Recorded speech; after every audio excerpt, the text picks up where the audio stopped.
How you doing? Thanks for downloading the show. Welcome to Garden Fork Radio. I'm your host, Eric, with Nicole today. Sorry. Eclectic who am I? DIY. Yeah, you're here. I made the mistake. I'm playing some music in the background of my headphones, and I have to turn it off because I just can't think. I can't do two things at once either, Eric. I thought I could get away with that, just kind of some chill music in the background. But anyway, we have a great, very interesting list. Portugal rug factory, decorated trucks, and laundry deodorizer and smell deodorizer. Well, I wanted to talk about. Well, I'm excited to talk about that because that was like one of my best life lessons 2 years ago. So let's do this. So you just went to Portugal, and I got some nice pictures. Yes, I had a great time. We that was our family vacation was to Portugal for I had a reunion for a fellowship that I was in, and we just had the best time. I mean, the life. I mean, the lifestyle is just so different than how we live here. And so we have a couple of friends who've moved there with kids our age, and we went to the one son's music recital, and we're super excited to go. He plays the guitar, a lot of fun. The show started at 10:30 at night. Oh. And I was like, I'm sorry, what? 10:30 at night? But honestly, we got up at like 10 a.m. every day, and we didn't go to bed before 1 a.m. any night. So we went to the kids' show. It was amazing. He did a great job. We got home at like 11:30. My girlfriend's like, is anybody hungry? And my 14-year-old was like, ravished. Yes. So my girlfriend proceeds to make all of us a huge breakfast for dinner, eggs and toast and at midnight. And we're all just sitting around. It was like just so lovely and chill, as the kids would say. We really, really enjoyed that. But where my friends live is just a little bit north of Lisbon, on the Silver Coast. Yeah, I think that's what it's called. My friends started a brewery, Parallel 39 is its name, and they're not far from Nazarene, which is where the gigantic waves are, the largest waves in the world that they surf on. Yes. It happens, I guess, twice a year, so they were not that big when we were there. But super, really cool spot. And my friend recommended that we go check out this rug making, blanket making shop. And I was like, okay. So I did a little bit of a bait and switch. I told the kids we were going to go one place, and I was like, but we'll just run to this other place and check it out. Well, we get there, and it's a wall. I mean, you'll be able to see in the Google Map review. Hopefully you'll link to. It just is like a corrugated wall, and there's one button to push. And so I was like, oh, this isn't going to work. There's no way anybody's going to open up this door. I push the button. This lady comes to the door. She opens it up. It's this huge factory. She is wonderful. And she proceeds to tell us she has to give us the tour of the whole place. And I'm just kind of in shock. And Oscar's with me. Otis is mad because he doesn't want to be there. So Brent's standing outside with him. So she proceeds to show us the looming machines, the weaving machines. She lets Oscar drive the sewing machine a little bit because I mentioned that Oscar can sew, which was really cool. And, we go down to the basement and we see how they're cotton. These are cotton blankets. They sell all over the world. And they use recycled cotton, which is really interesting. She's like, yeah, we've been using recycled cotton since before it was a thing. The blankets are gorgeous, and we end up buying.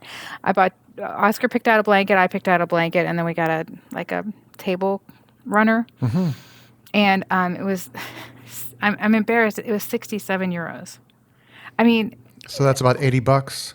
Yeah, it was, and they were gorgeous pieces. Like, I don't know. It was really, really fun, and her enthusiasm came through, and she was so excited. So, I don't know if you do this, but I try for cool places that clearly would like to have more people visit. I try to leave a Google review on maps.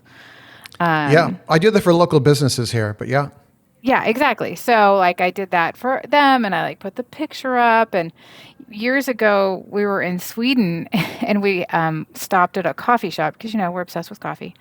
And this woman found out it was our first time in Sweden and she gave us a little package for fika because she knew we were going on a long drive. And she gave us for free like a little afternoon treat for us to eat at the coffee and kuchen time. Yeah, it was so adorable. And so, of course, I left them a review. Anyway, it was really, really fun, like, to see this factory. And it was so hot.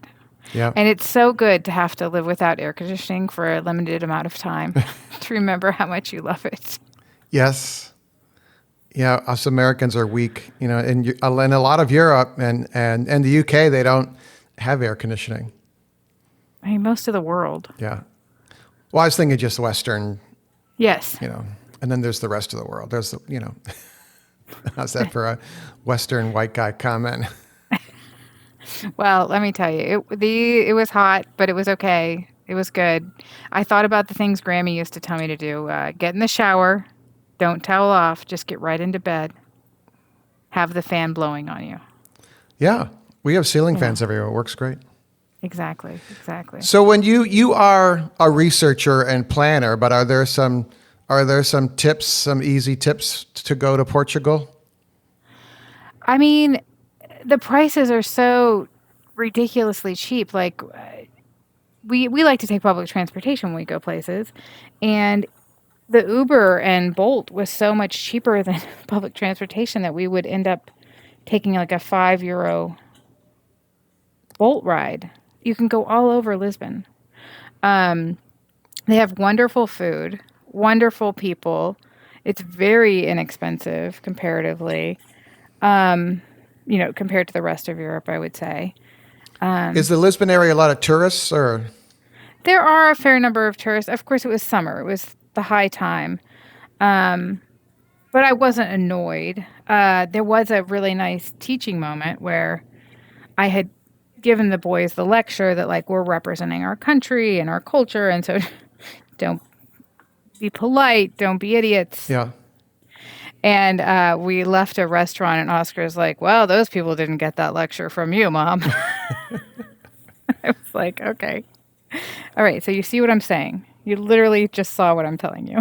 Some Americans behaving poorly. Yes. But that's okay. It's also it's everything's a learning. Just the walking around and discovering things, I think, is the best part because every corner has interesting things. There's all these tiles all over Lisbon. That's one of the things they're known for. And apparently, I didn't know this, but you're not supposed to buy the tiles from like street vendors or from like flea markets because they'll just take them off of the houses and resell them, which I had no idea about. Oh. So don't buy the tiles is the message there. But whenever I'm trying to find interesting things, whenever we go someplace, I do love this Atlas Obscura app, which I think we've talked about before. Yes. So the Atlas Obscura app, when we were visiting our friends north of Lisbon, it had a little town that wasn't too far from where they lived, that one of the grandchildren of like a little grandma that lived there invited street artists to come and put street art up in this little village. So my Oscar and my friend's son, the three of us drove out there and we just walked around taking pictures, and we got to see a real cork tree that had just had the cork removed, which was really neat. And then I sent you the world's largest fig tree, a picture of that we saw in this little village. And so that Atlas Obscura, my friend's son had never heard of it. Like, there are a lot of things. And you can also add to that. If you find something interesting, like today I just realized we have this gigantic tricycle in Tacoma Park. And I was like, I wonder if that's on Atlas Obscura because people would be interested in going to see that and taking their picture with it. So I'm going to see if I can add that to Atlas Obscura. And then one of our longtime listeners sent you something from Atlas Obscura recently. Yes. I just posted on, I use Patreon kind of like Instagram, instead of, because I just don't like Instagram anymore. And I just post what I think are interesting articles, and some of them are for supporters only, but the bulk of them, 2/3 of them are for anyone that's following me on Patreon.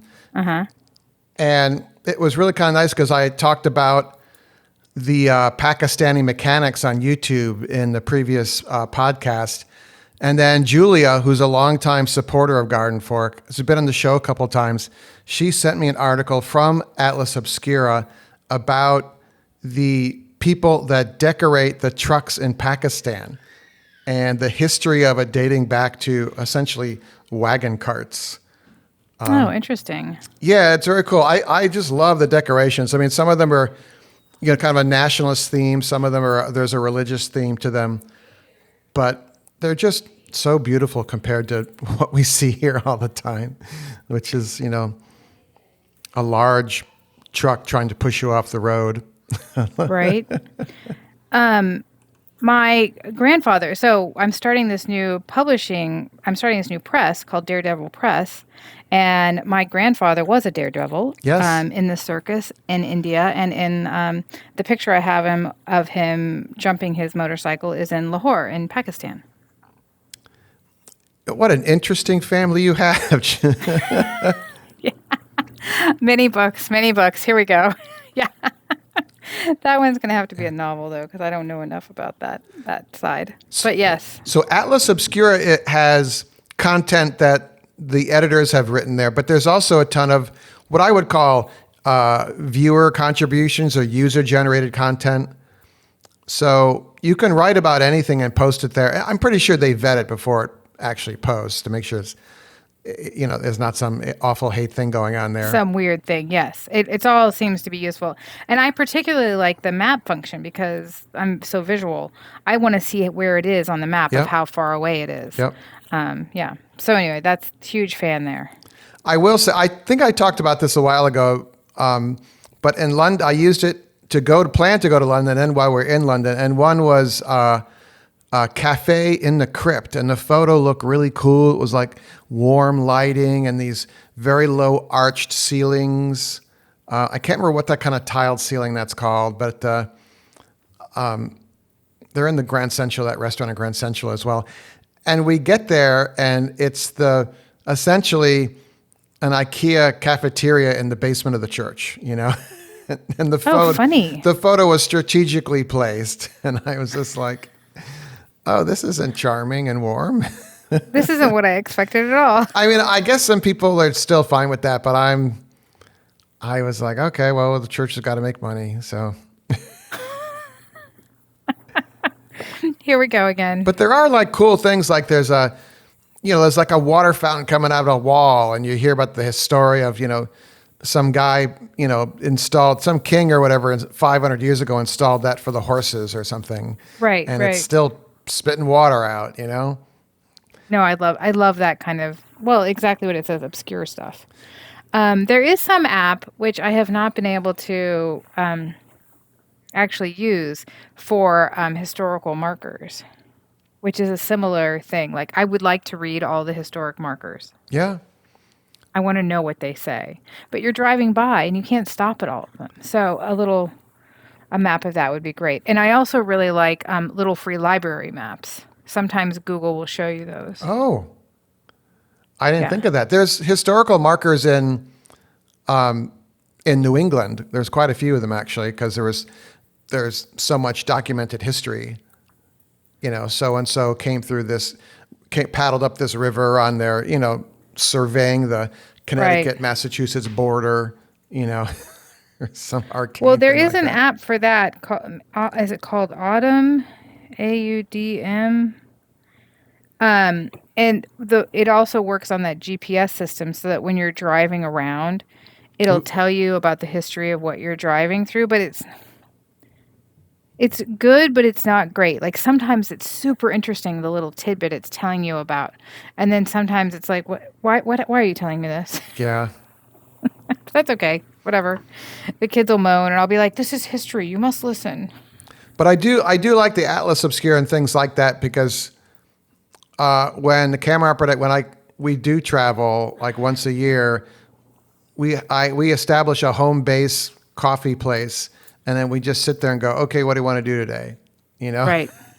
What next? Yeah, and not kind of cram it in. Yeah, our favorite thing to do, obviously, is to go to the coffee. We like to travel around. In the finding different coffee shops, we discover other things while we're walking around. And bookstores, of course. And sometimes people suggest things while you're sitting there having your coffee, and Yeah, that you never would have known about. who knew? Who knew? People are helpful. Well, neat. So was there anywhere but Portugal you went, or? Also went to Paris. My youngest felt that he felt strongly that there were other cities in Europe than Berlin. Yeah. I'm not sure. I mean, okay, fine. We went to Lisbon and Paris. Paris was lovely. We had a really good time. Our trip was wonderful. We stayed with friends part of the time, We ended up we went to the Louvre and we went to the Musée d'Orsay. And then we did the Seine boat cruise, but it was wonderful because the Eiffel Tower turned on in the night. Yeah. We did partly cheesy tourist stuff and partly coffee shops. Were the Parisians friendly? They were lovely.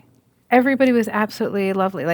The first night we were there, we went to this bistro down the way, because they have bistros everywhere, and there was a bistro kitty corner, and I thought that they were competing against each other, and Otis thought that they were working together. So Otis and I made a bet, $25, man.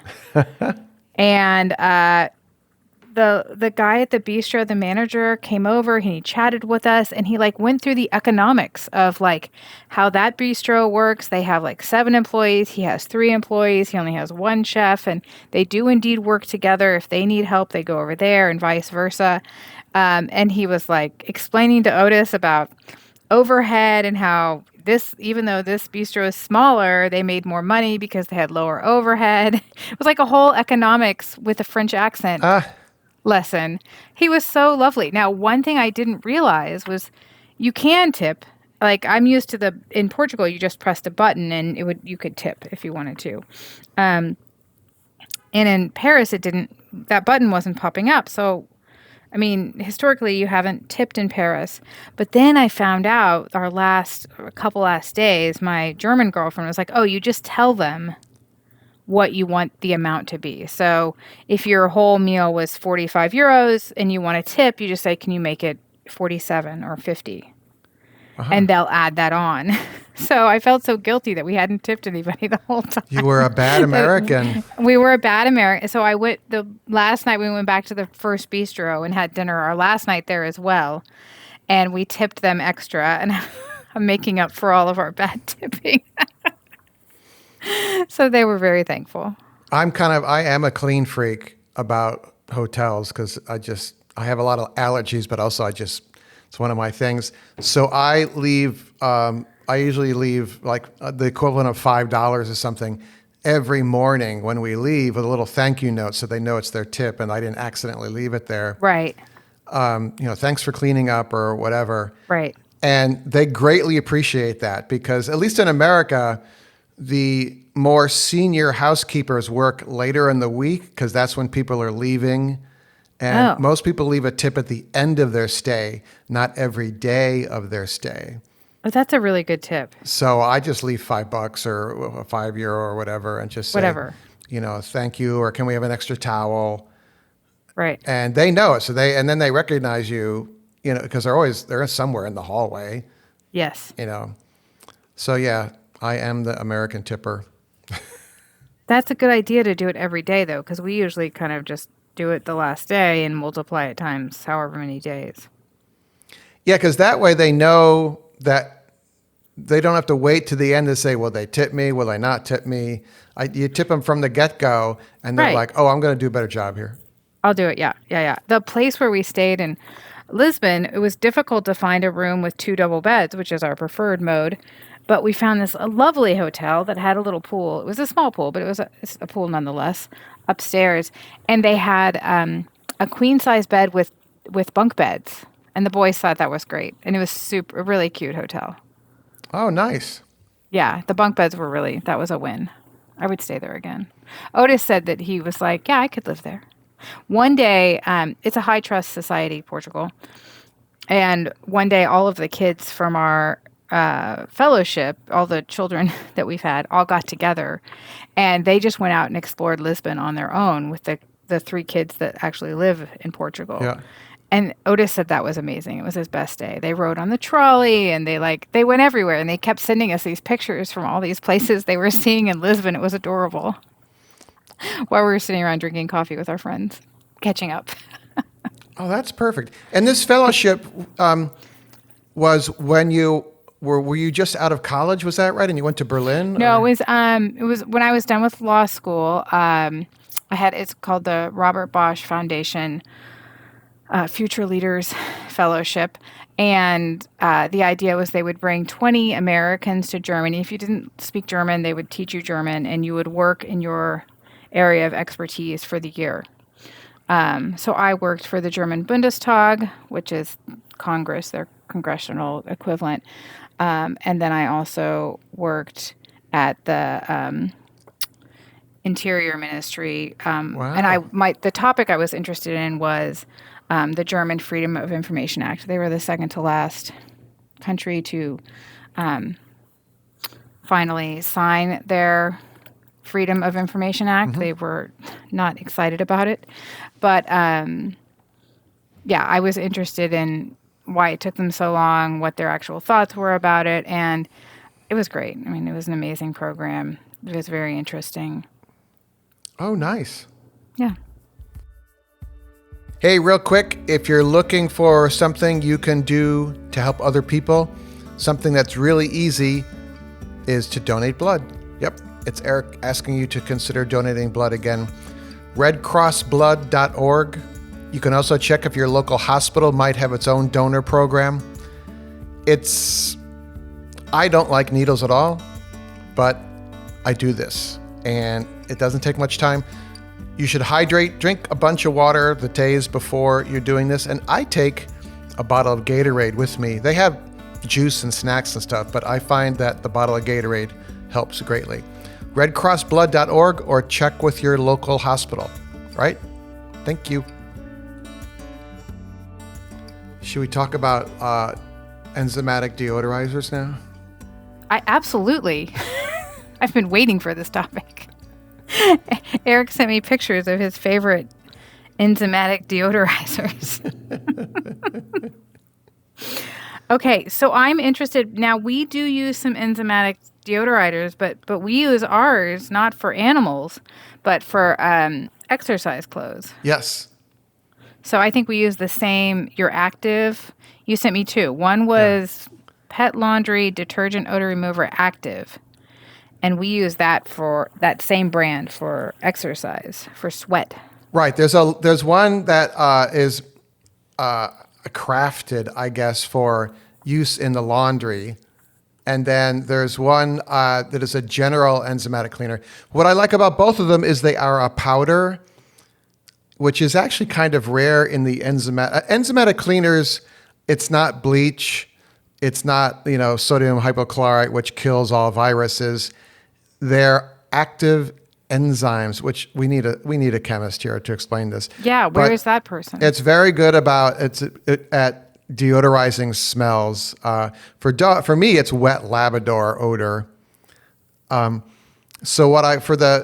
We have the ruggable rugs in the house, Yes. so you can roll those up and put them in the washing machine. But the dogs, sleep on them, roll on them, drool on them. So I use it's called Active brand pet laundry detergent, which you can get on the Amazon and other places.